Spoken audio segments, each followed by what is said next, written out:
கண்ணியமானவருங்கிறார் முதலமைச்சர். யாரை பார்த்து? அப்பாவை பார்த்து. அப்பாவு மேலே லேண்ட் கிராபிங் கேஸு, நில ஒழிப்பு கேஸில் அக்யூஸ்டு. அவர் மேலே கம்ப்ளைண்ட்டுகள்லாம் கொடுத்துருக்காங்க. அப்பாவும் இதுவரை எத்தனை கட்சியில் இருந்தாலும் கணக்கே எடுக்க முடியாது. அவர் இல்லாத கட்சிகளே இல்லை. காங்கிரஸு, மூப்பனார் காங்கிரஸு, எல்லா கட்சியிலையுமே இருந்துட்டு வந்துட்டார். அவரே கண்ணியமானவருங்கிறார் யார்? ஸ்டாலின். அதுதான் பெரிய ஜோக்கு. ரெண்டாவது, சட்டசபை நிகழ்ச்சிகளில் முதலமைச்சர் நான் வந்து தலையிடுவதே இல்லை அப்படிங்கிறாரு. இவருக்கு தெரிஞ்சால் தானே தலையிட. சட்டசபைனா என்ன, அதில் என்னென்ன சட்டம். எப்போவுமே ஜெயலலிதா இருக்கும்போது துரைமுருகன் அவர் பக்கத்துலேயே உட்காந்துக்கிட்டு இருப்பார். ஏன்னா அவருக்கு ஒன்றும் தெரியாது. சட்டசபை நிகழ்ச்சியில் என்ன பண்ணணும் அவர்கிட்ட கேட்பார். அப்படியே துரைமுருகன் சொல்லுவார், ஒன்றும் பேசாதீங்க, எந்திரிக்கணும் ஸ்டாலின் எந்திரிங்கம்பார். என்ன நடக்குதுன்னு தெரியாமல் எந்திரிச்சு நிற்பார். அப்புறம் அப்படி கையை பிடிச்சி உட்கார வைப்பார். இதுக்கு நீ வாங்க வாயை தொடக்கூடாதும்பார். இதுக்கு பயந்துக்கிட்டே கடைசி அளவுக்கு போயிடுவார். யார்? உதயநிதி. எதுக்குடா ஜெயலலிதா முன்னாடி போய் அந்த அம்மா ஏதாச்சும் கேட்டுச்சுன்னா பதில் சொல்ல தெரியாது.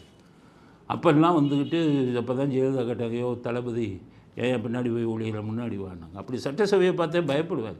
சட்டசபையில் என்ன நடக்கும், ரூல்ஸ் என்ன, எதுவுமே தெரியாது ஸ்டாலின். அதனால சொல்ல நான் எதுலேயும் தலையிடுறதில்ல. ஏதாச்சும் தெரிஞ்சு புரிஞ்சால் தானே தலையிடுறது. ஓரளவும் தெரியாது. இதுக்கும் ஏன் அவங்க முன்னாடி இருந்த தலைவர்கள் தலையிட்டாங்களா? எம்ஜிஆர் பிஹெச் பாண்டியன் ஒருத்தர் போட்டார், சட்டம் தெரிந்தவரை ஃப்ரீயாக விட்டார். அவங்க இஷ்டத்துக்கு தான் விட்டார். ஜெயலலிதா அவர்கள் ஜெயக்குமாரை போட்டாங்க, தனபாலை போட்டாங்க. அவங்க தலையிட்டாங்களா? உங்கள் அப்பா தான் பண்ணுவார் தலையிடுற வேலையெல்லாம். உங்கள் அப்பா தான் எழுதி கொடுப்பார். ஏய் சபாநாயகர் இப்படி பண்ணு, இன்றைக்கி அவனை வெளியில் தள்ளு, கரெக்டாக பட்ஜெட் விவாதம் நடக்கும், யார் யார் பேச போகிறான்னு அவருக்கு தெரிஞ்சிடும். தெரிஞ்சவொன்னே சொல்லுவார், யோ இவங்களெல்லாம் இன்றைக்கி சஸ்பெண்ட் பண்ணி அனுப்பு அப்படிம்பார். இந்த வேலையை பண்ணுறது பூரா தலையிடுறதுலாம் உங்கள் அப்பா தான் பண்ணுவார். அப்பாவும் மாதிரி ஒரு ஊழல் உள்ள ஆள் யாருமே கிடையாது. அந்த தொகுதியில் போய் கேளுங்க, அப்பாவை பற்றி கதையாக சொல்லுவாங்க. ஆக அலிபாபாவும் 40 திருடர்கள் மாதிரி உங்கள் 120 திருடர்களுக்கு ஒரு தலைவனும் திருடனாக தான் இருக்கணும் சட்டசபையில். அதனால தான் நீங்கள் சபாநாயகராக அப்பாவை போட்டிங்கிறது தமிழ்நாட்டில் அத்தனை பேருக்கும் தெரியும்.